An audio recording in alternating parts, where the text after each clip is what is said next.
Hello and welcome to the Cristo Rey Network Virtual College Fair. I'm Jennifer, helping facilitate today, and we are so excited that you are here to learn about financial aid. It is such an important topic in the process. We're really excited to, you'll be hearing today from Bianca Paiz, who is from the Cristo Rey Network, and she'll be presenting Financial Aid 101. Just so you know, your camera and your microphone are off, so panelists cannot see or hear you, but you can ask Bianca questions today by using that Q&A button to type your questions at any time. We hope that you have attended or are going to be attending some of the college presentations that are being offered alongside this panel, as well as our upcoming panel following this. You can check out the signups for these next session times at the same website where you registered initially. Also know this recording will be available, as are all of the session recordings, at that same website where you registered, and that is stryscan.com/Cristo-Rey. All right, well, I'm going to turn it over to Bianca Paiz right now from the Cristo Rey Network. Bianca, take it away. Thank you, Jennifer. So I am going to share my screen. And I'm so excited to see so many people joining us right now for our Financial Aid 101 session. Really quickly, before I jump into introductions, do me a favor, let's just practice a little bit some of our Q&A features. So where you see Q&A, I want you to click on that, and I just want you to put what city you are representing right now. So put it in the chat, what city are you representing? And then once you put that in, now we know how to use the Q&A question forum, and then we'll be ready to start. We see Baltimore City in the house, Brooklyn, Cincinnati, Richmond, Tampa Bay. I love it, more Tampa Bay, Linwood, Arlington. Great, so wonderful, amazing. Okay, well, welcome everyone. Whether you're a junior, a senior in high school, or you're a guardian or a parent, Financial Aid 101 is something that we should all have some kind of foundational knowledge of. And so as we get started here today, if anything comes up as a question, please put it in the chat. I'm the only one here today, so what I'll do is I'll leave the questions, I'll answer those questions towards the end of the session. What we'll also do is I'm going to put into the chat access to these slides so that you can follow along or that you can reference them in just a sec. So let me put access to those slides.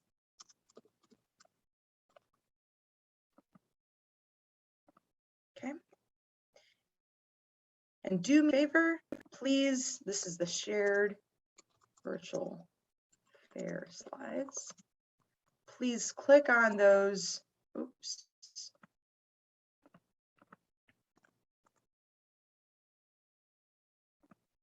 Okay, please take a moment to click on that and you'll have access to all of the slides that you see, and just make a copy for yourself so that you can take notes in any of the note sections you'd like. Okay, perfect.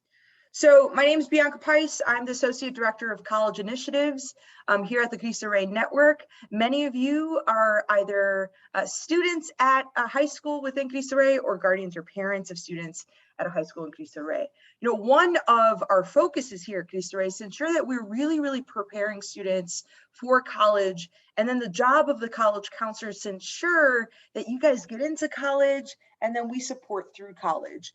And so today, as we walk through this financial aid terminology, processes to receiving financial aid, and underscoring some of the common financial aid myths, I want you to think about if there's any process that you're confused by, please get a hold of your college counselor at your Cristo Rey campus.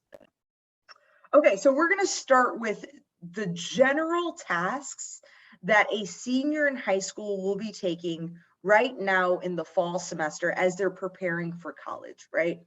Generally, we break these down into 3 different sections. The first section is college admissions. I want you to think about this as getting into college. So what are some of the tasks that you complete to get into college? Well, you're maybe writing a personal statement right now. You're receiving letters of recommendation.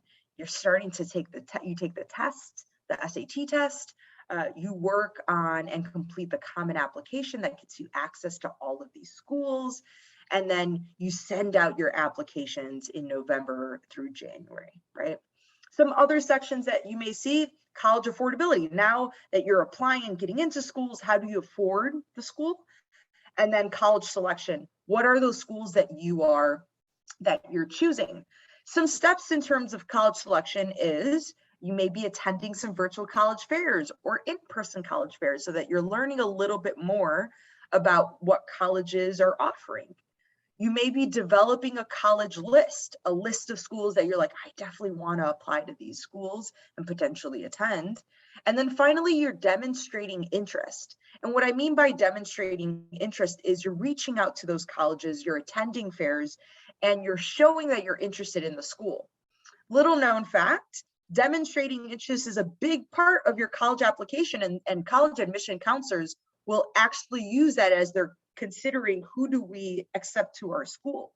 And they'll accept if all things are the same, grades, GPA, all of that, leadership. If all things are the same, they're going to look to that demonstrated interest and see who's been demonstrated, who's been engaging with us the most. So I'm really, really happy that you guys have been attending this fair today. Now let's look at the college affordability. So this is a really, really unique piece to this process because unlike college admissions and college selection, this requires guardian and parent engagement. You can write a personal statement as a senior in high school. You can write a personal statement by yourself and have teachers look at it. However, college affordability, when we say gather 2020 taxes, what we mean is gather guardian taxes, right? When we say complete FAFSA, there's information there that requires parent information. And so it's really, really important that all of the guardians here understand that there's a really active role that you are playing in this process, especially for this college affordability piece. Here's another graph as you guys make this a copy of the slides here. Here's sort of the year in full for the financial aid steps. And you'll see here in August and in September, you're starting to collect those financial aid documents. And we'll talk about what those documents are in just a second. Then starting October 1st, you'll complete the FAFSA application. Depending if your son or daughter is applying to certain schools will also ask for something called the CSS profile application. That is so specific to the school, we won't go over that today. Just know that that may be an additional piece to your step or your process for receiving financial aid. Around December and through April, you'll start to see college acceptances, and that's amazing. And once you receive those college acceptances, you then have to move into the financial aid process of verification and then receiving those award letters to know how much the college will cost. May 1st is decision day. That's where that line in between May and April. Decision day is the day that your son and daughter and you as a family sit down and decide on what school you will go to. And then you notify that school that you will be attending X college. Decision day is really important because if you don't notify anyone, the college is going to assume you're not going to go to that school and will not rescind, but like that seat or that position or that acceptance is no longer available to you. So we have to get through a lot of different steps in terms of financial aid to ensure that we have enough information to make a decision by May 1st. So think about when we're thinking about financial aid, we're thinking about one of the big deadlines is May 1st, because that's when we have to decide on what school we got to go to, okay? There are a few steps after that that just ensure that we get that financial aid sent to the school by the fall semester next year. So to begin with this presentation, we want to begin with what the definition of what financial aid is, right? So in short, financial aid makes college affordable for your family. It refers to the funding that's available that makes up the difference between what the family can afford and then what the cost of the college is. We'll talk about how a college knows what the family can afford. And then we're now going to speak to what the cost of a college is, okay? But financial aid is essentially the difference between what the family can afford and the cost of the college. If you're thinking as a parent or as a senior that college is unaffordable, I really want you to rethink that notion. I want this presentation for you to rethink that and reframe that for yourself, because there's so much financial aid out there. It's just really, really important that we understand where are the sources of those financial aid, where's the sources of that financial aid, and then how do we ensure that we receive it, right? There's two kinds of financial aid. The first is need-based, which is essentially demonstrated by FAFSA. That's an application that the US government pushes out. Once you complete FAFSA, they'll tell you how much financial need you have. The second is merit-based, and that's based off of academic achievement, leadership, skills, like you can play the trombone or you're really great at chess, right? So we've got merit-based and need-based aid. You can qualify for both, right? You can have need-based aid and you can have merit-based aid. So financial aid is applied to the difference between what you can afford and the cost of the college. Let's talk about what the cost of a college is and how colleges consider cost. When colleges are thinking about their costs, they're thinking about it in two ways. The first is what they bill to the family directly. That is called direct expenses or direct costs. Okay, this is what you'll see in the bill your first semester, right? That includes tuition, fees, room and board. Room and board is if you're dorming, that's your dorm and the meals. It also includes indirect expenses. So when they're considering costs, they're considering like what might it cost for someone to travel to the college? What might the books and supplies cost be? What are some miscellaneous expenses, right? So they'll group all of these costs together and they'll call this the cost of attendance. Now, when we talk about financial aid and we talk about assessing whether or not something is affordable to a family, we normally want to move aside the indirect costs, the indirect expenses like book supplies, transportation, miscellaneous expenses. This is because those are contingent on the individual student. You may live just across the street from the college and there's zero transportation costs, or you may live across the country and you may have a very large cost, right? So we want to move that aside when we're considering, is this affordable for right now? So what is the type of financial aid that can help apply to that cost of attendance? Well, there's four types. There are scholarships that many people are familiar with. There's the McDonald's scholarship, right? Many people are scholarships. And then there are grants. We call that gift aid, which means you don't have to pay that back.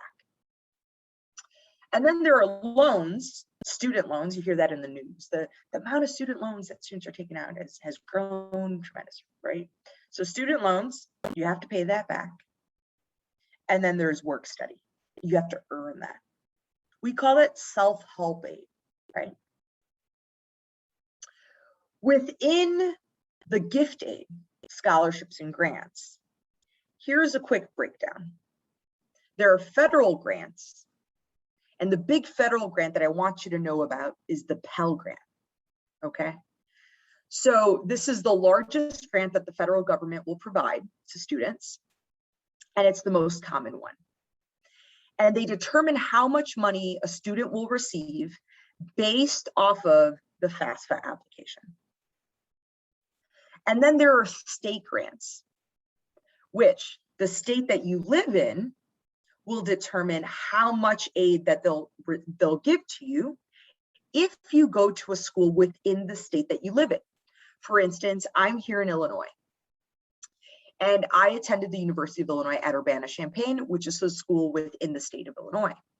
Because of that, I received the MAP grant, and that's the state-funded grant, right? So I'm a resident of Illinois, and I attended a school within Illinois. So I qualified for that state funding. When you look at this slide, I want you to note that there's a hyperlink that says review your state's grant and program deadlines. So I want you to take a look at what your grants are for your state and what those deadlines are and the eligibility requirements are.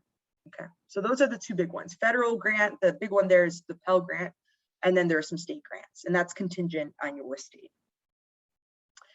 And then there's scholarships, which we're fairly comfortable with, right? We've heard about outside scholarships. You may get outside scholarships from like your church or other organizations that you're a part of. Colleges also give a large amount of scholarship money. And in fact, as we think through the funding differences or the financial aid breakdown, oftentimes the largest amount that a student will receive in free money is from the college. And in fact, there are certain colleges that give tons of free money, more than others. And we call those schools that meet 100% of need or a larger percentage of need. And so there are some colleges that do a really, really great job of providing scholarship dollars. And I want you to note that because as you're considering, if you're a senior, as you're developing your college list, I want you to consider creating a list of colleges that provide more financial aid or more scholarships than others. And I'll talk about how you know which schools provide more scholarship dollars. I'll let you know about that in a second. The other two sources, right? This is the self-help aid, that's student loans, work study. For student loans, there are two kinds of loans. There are federal loans, so this is from the US government, and then there are private loans. These are from the bank, okay? US government loans have a lower interest rate across the board when we're looking at the types of student loans that you can receive or you can use towards college. The US government will have the lowest interest rate, okay? And if there are any loan forgiveness programs that you might be eligible for once you graduate from college, let's say you become a social worker, right? And you work in the fields for 10 years, your student loans become forgiven. The loans that are forgiven are those that are federal loans. The other kind, those are bank loans. You'll normally see higher interest rates or variable interest rates. And the goal of the bank is to generate revenue. And so that's why you'll see a higher interest rate or terms of those loans that are a little bit different than the federal one. The last piece on here, last terminology that I want to go over is the federal work study. Okay, so this is something that you have to earn. That means that when you start college, if you receive federal work study, you have to go to work, right? You have to go to work. You end up getting a paycheck every 2 weeks or every month, whatever the cycle is. And it's only offered to students that demonstrate need based off of FAFSA. Okay. Now, if you receive federal work study on your award letter and you don't want to participate in the federal work study, you just don't have to work, right? But if you receive federal work study, then you can go in to your local library, to the library at your college, and let them know I have work study, and then they'll be able to connect you with the job. Okay, so we've gone over some terminology. And again, feel free to underscore or to highlight any questions that you have from that. Now let's go through the financial aid process. So the financial aid process really begins with FAFSA. Okay, we're going to dig into FAFSA in just a second. But what you'll notice is that many students will think that it begins and ends with FAFSA. And then that becomes really dangerous because what we see is that at the end, when they start college, they end up not receiving the financial aid that they thought that they would receive because they missed some of these steps along the way. So what do you need to know about FAFSA? Well, FAFSA is the free application for federal student aid, and it must be completed every single year. And you use last year's taxes. So for this year, as you guys are seniors, parents, you will be using your 2020 federal taxes, okay, to complete the FAFSA. If you don't complete FAFSA every single year, you're not eligible for some of those federal loans or federal grants or state grants that I mentioned earlier. So it's really, really important that students, all eligible students, complete FAFSA. When does it open up? It opens October 1st. And generally, we recommend completing FAFSA as soon as possible after October 1st. Okay, so the application, the 2022-2023 application, which is the application for the fall semester, your first year fall semester, that opens up October 1st. You should complete it as soon as possible. Sometimes students get nervous and they say, I have to complete it at 12 a.m. as soon as it opens up. I love that enthusiasm. You don't have to stay up all night to wait for the clock to turn to 12. Generally, if you do it within the first couple months, you're fine. Now, why do we say you should do it early? And when I say early, within the first couple months, well, those state grants that I highlighted for you, for instance, the Illinois MAP grant that I mentioned, that's for us, that's worth $5,496. And if you're in New York, there's even larger amounts, right? So there's a substantial amount of money on the table. And this money generally runs out because the state doesn't have an unlimited number of funds.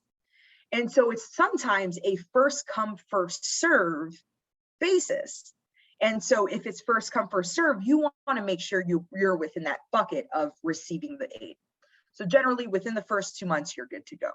Please do not wait until the summer to complete your financial aid, your FAFSA. That is not the way to go. You may lose out on some money. How should people complete FAFSA? Well, so FAFSA can be completed a couple ways. I'm going to give you two. The first is online at fafsa.gov, fafsa.gov, and you can do it on your computer, okay? The other is if you don't have access to a computer, you could do it from your mobile. If you download My Student Aid, it's an app, and just ensure that it says from the federal student government. So these are two sources for you. They made some changes to the My Student Aid app. It's actually fairly good, and it's not as buggy as it was last year. So it's an option for those of you who do not have access to a computer. Now, when you're thinking about FAFSA, you may be thinking, well, should I really do it? Am I the right, like, should we do this? Is this for my family? And in short, if your student or your child is a US citizen, then yes, you should absolutely complete FAFSA. If the student is an eligible non-citizen, which is a US permanent resident or a conditional permanent resident, then absolutely you should complete it. There's one other consideration. There's certain visa holders, student visa holders, that are also eligible. If you are a student visa holder, it's really, really important that you see your college counselor to see if one of those situations, if your visa is eligible for federal student aid. Should students complete FAFSA if they're not 100% sure if they're going to go to college? 1,000%, yes. And they should still do it early. Why? Completing FAFSA doesn't mean you're committing to the financial aid. It's not a contract. You're just seeing how much you're eligible for, and you're getting yourself into line for that financial aid, right? You're ensuring that you're qualifying for everything that you could potentially qualify for. So if at any point after you graduate from high school in that first year, right, you decide, I actually do want to go to college, you have the financial aid to do so. So it doesn't hurt you to complete FAFSA. What if your parents are undocumented? This is a question we get often. As long as the student or your child is a US citizen, eligible non-citizen, they can access federal and state aid. Now, there are some special things that you have to do within the application, which is fine. Just make sure that you notify the college counselors so that they can help you along the way. What if, as a family, you think you're ineligible for financial aid because you make too much money? So before I answer this, I want you to think about the income bracket. So when we're thinking about income brackets, let's say family income of $25,000 or less, a family income of $25,000 to $50,000, a family income of $50,000 to $85,000, a family income from 85 to 100, and then a family income from 100 and up. So those family incomes, right? Those brackets. We think about who last year submitted the most FAFSA applications across this country. Who would you say? Either put it in the chat, feel free to put it in the chat, or just think about it in your head. What family income bracket submitted the most number of FAFSA applications? Okay, as you're thinking about that, the answer to this question is, if you're thinking, I make too much money, I shouldn't complete FAFSA. The answer to this question is all eligible students should file FAFSA, despite any assumption of the amount of financial aid that you think you're going to receive. Okay, here's why. First, after you complete FAFSA, you receive something called an EFC, which we'll get into in just a second. That's how colleges, your EFC, that's how colleges develop your award letter. They'll give you merit money. That's again based off of your academic performance. They may give you other scholarships outside of that. So they use the EFC sort of as a base to establish what other financial aid you could be eligible for outside of need. So that's one reason. The second reason is, like I mentioned, student loans, right? The most affordable loan that you can take out is a federal loan. In order to be eligible for a federal loan or to be offered a federal loan, you must complete FAFSA. So it's absolutely important that all 100% of eligible students complete FAFSA. And here at Cristo Rey, across the network, we want 100% of students to complete FAFSA by February 1st. So if you are in class and you are doing FAFSA and it's after February 1st, please check in with your college counselor to ensure that you get it done beforehand. Why do we have this goal? We have this goal because we want 100% of students to be able to go to college and to afford college. And one way to do that is to ensure that FAFSA was completed in a timely manner. Okay, so what information is needed? If you're a parent on this call right now, what information is needed in order to complete FAFSA? So the first thing is, to complete FAFSA, you're completing the 2022-2023 FAFSA application. To do this, you'll need the student's social security number. Please make sure that it's correct, okay? Look at the card, make sure that there aren't any numbers switched. And then if you are an eligible non-citizen, you'll want to get the alien registration number. You'll want to gather all of your income information. So get a copy of those federal income taxes, the 2020 federal income taxes. If you as a student worked and filed taxes in 2020, please collect those as well. You'll want to collect W-2s from your employer. If you do not have W-2s, any other records of income. Okay, so if you have a business, you'll want to collect that information. If you pay or receive child support, please collect that information as well. And then of course, if there are any other untaxed income, you can collect those. You'll also want to gather information about assets. So the most common asset that a parent will have to collect information on is real estate. So if you have investment real estate, you'll want to collect the information of what is the current value of that investment, of that real estate investment, and then how much do you owe on that real estate investment. If you have any stocks, bonds, college savings plans, please collect all of that asset information as well. And then finally, you'll need to create, if you're a student, you'll need to create an Fsa Id. And if you're a parent with the social security number, you should also create an Fsa Id. For those of you who've downloaded the slides today, there's a direct link to create an Fsa Id in that slide just below that bullet point. Okay, so once you have all of that documentation prepared, you'll then complete the FAFSA. Now, every single campus has a number of ways that they are supporting you through this FAFSA application, things that you may hear from your college counseling team. There are workshops for parents. There are campuses that are doing FAFSA in the class. There are videos that counselors are creating for parents to do a step-by-step how-to. So please check in with your college counseling team to see what kinds of supports they are providing to you to complete that FAFSA application correctly. Once you've completed the FAFSA, here's what you'll get. On the right-hand side, you see this like sort of form. That's called a student aid form. So this is what the student will receive once they click submit and they've signed it, they signed the application. And within the student aid report, in this box, they'll have an EFC. So that's the expected family contribution. Then there'll be a paragraph that lets you know how much money in that federal grant you will receive. Okay, so this is that Pell Grant. They will also let you know if there are any errors that they're expecting when you submitted it. So a common error may be that the student put in parent income twice, both in the student section and the parent section, right? So they may say within that paragraph, hey, check the income. It looks like these numbers are the same. So it's really important that you read that paragraph. So what is an EFC? Expected family contribution. Is this what you will pay for college? No.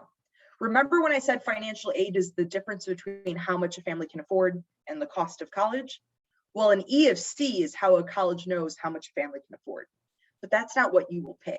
That's just them understanding what your strength in what your financial strength is. So the EFC comes from a formula that is established by Congress. And in short, it just determines how much federal aid you are eligible for and how much a college may give to you in need-based aid. Again, that information will be on your student aid report. So what are some common myths about FAFSA that you may encounter, that you may think, or that we oftentimes encounter? So the first is, it's pointless to apply if you make too much money. Okay, we've established that that's not true. You can receive a ton of money, even if you think that you make too much. It's really, really important that you apply anyway, because one, you'll be offered those really, really low interest rate loans, which you can take if you want to. But two, the college is going to give you money after you complete FAFSA. Okay, so it's really, really important that everyone completes FAFSA. I can use my grandmother's tax information instead of my parents' tax information because she makes less. Unfortunately, oftentimes, if you are a dependent student, you live with your parents, biological or adopted parents, you cannot just choose anyone as the person that you put their tax information for. So in this case, if you think that you should be putting your grandmother's information or your aunt's information, this is where you want to sit down with a college counselor to see if that's the right move to make. Oftentimes, if you're a dependent student, you have to put your parents' information down. My parent is undocumented, so I cannot apply. We've established it doesn't matter what the parent status is. It just matters what the student's citizenship is. And as long as they are a US citizen or permanent resident, they should be completing FAFSA and they're eligible for a ton of financial aid. My parents do not file taxes, so how am I supposed to submit all this information? So basically you'll enter in zeros. You can enter in for your parent, I am not filing. I do not need to file. So it's totally fine if your parents do not file taxes. My EFC will remain the same. If my EFC 1 year, I complete FAFSA, it's $112. That means that for the next 4 years, it will be $112. Incorrect, that is false. Why is that? Well, that's because every single year you have to reapply for financial aid.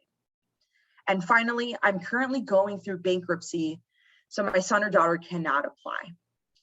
If you're currently going through bankruptcy or you're experiencing any special financial situation or circumstances, please complete financial aid. You may be eligible for more than what even your just taxes say, right? There's special circumstances there that colleges can consider. Please complete FAFSA. And then also please let your your college counselor know that this is currently what you're going through. So after you've completed FAFSA, the next step is verification. So what is verification? Verification is the process by which colleges check to see or ensure that the information you put on FAFSA is actually true. And they do this because they just want to make sure that everyone that gets the money, gets the financial aid money, deserves it, and they're eligible for it. It's actually a part of law that they go through this process, right? They have to verify certain information. How do they do this? Well, what they'll do is after you've completed FAFSA, normally they'll email the student and say, hey, or through the portal, they'll say, hey, we need you to complete these worksheets, these forms. And within the worksheet, they'll ask the exact same questions that they asked in FAFSA. So they'll ask questions like, hey, you said that there's 4 people in the household. Name all 4 of those people in the household and what the relationship is to those 4 people. Or they'll ask for a copy of your W-2s. Or they may ask for a tax return transcript, which is a copy essentially of your taxes. They may ask for proof of child support paid or proof of child support received.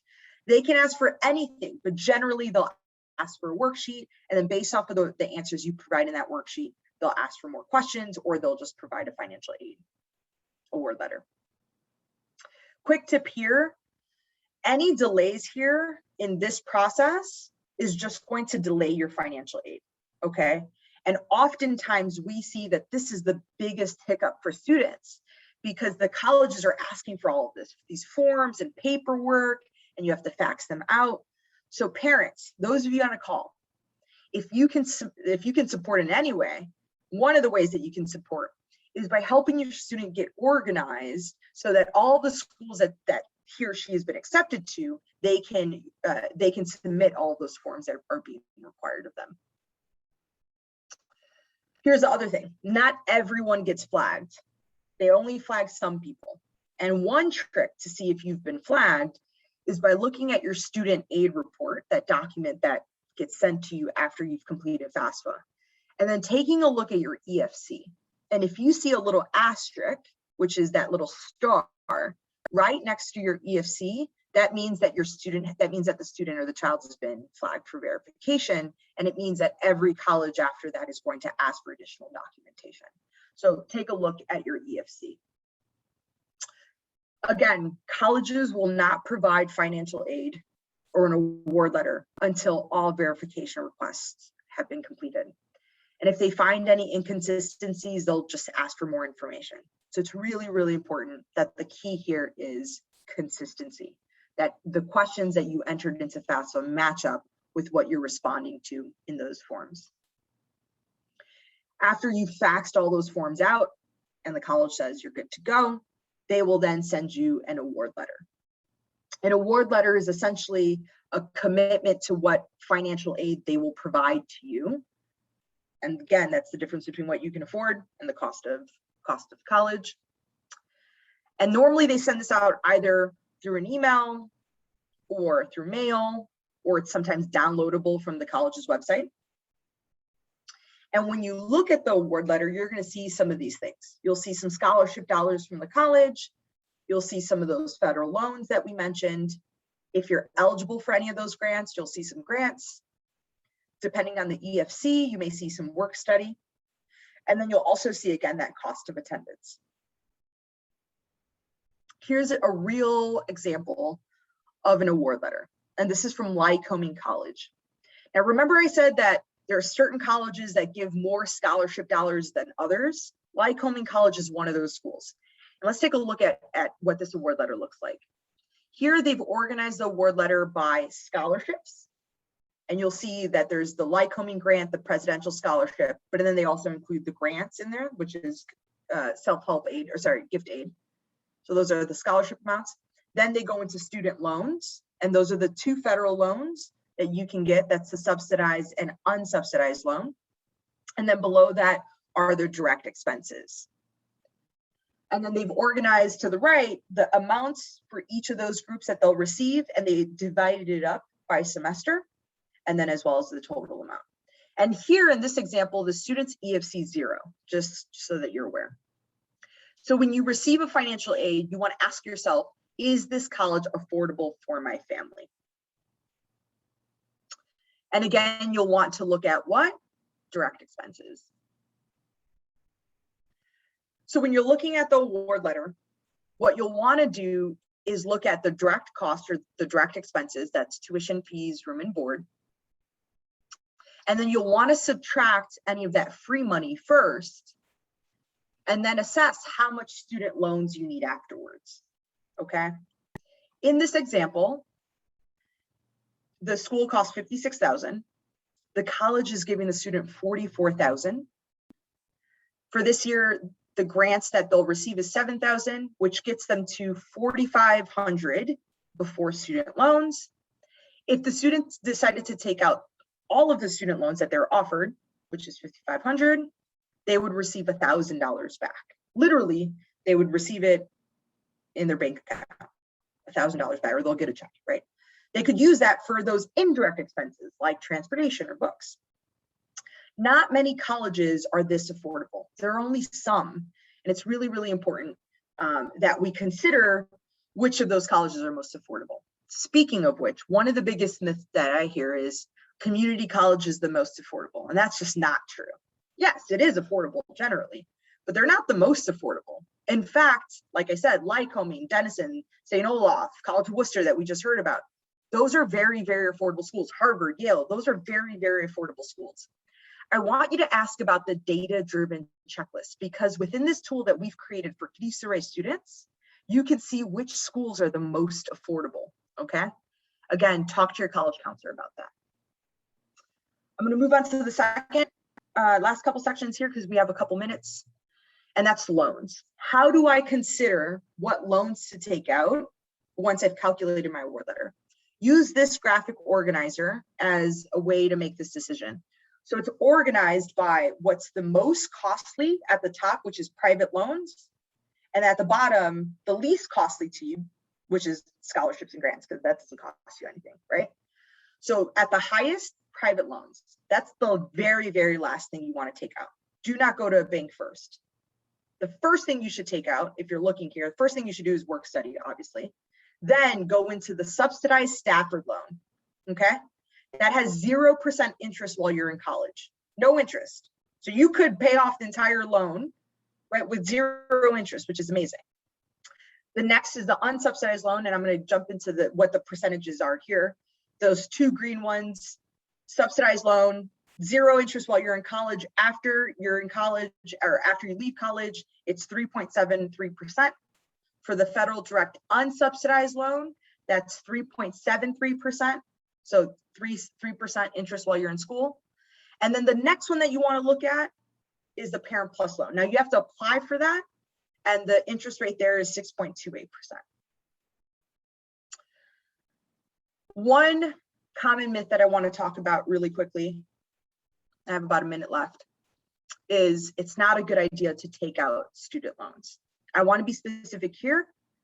It's totally fine to take out the right kinds of loans. And the right kinds of loans, and a healthy amount, is the student federal loan, which is $5,500 a year. If you take that amount out, you'll have a repayment of about $200 a month. And those are the loans that get forgiven, okay? There are a lot of different options there. So if it gives you access to an excellent university, absolutely do it. Not a problem with that.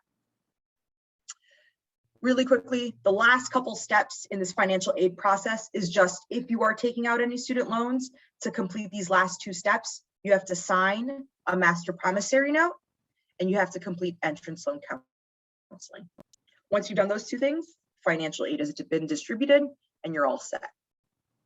Okay, so here are some next steps, and we're out of time that you can review on your own. I just want to highlight, if you don't know who your college counselor is, take a look at that hyperlink and you can see who that is there. We do have a couple questions, and I'll respond to you guys individually if I can. Thank you. I was going to say, Bianca, with either of those questions, do you Sure. want to answer them real quickly, Yeah, or absolutely. anything just to make sure before we wrap up? Just want to be clear, if child lives with mother who does not file a tax return but claimed unfiles taxes, yep. So in terms of who to put on taxes, that's what you would put down is a person that the child lives with. So you should claim or you should put down the mother even though they don't file taxes. does this only apply to those who are seniors right now? Correct. So if you're a senior, you're completing the financial aid application. If you're a junior, pause for next year. I just felt like those were two really good, quick, easy questions that make a big impact. So I wanted to make sure you could answer those.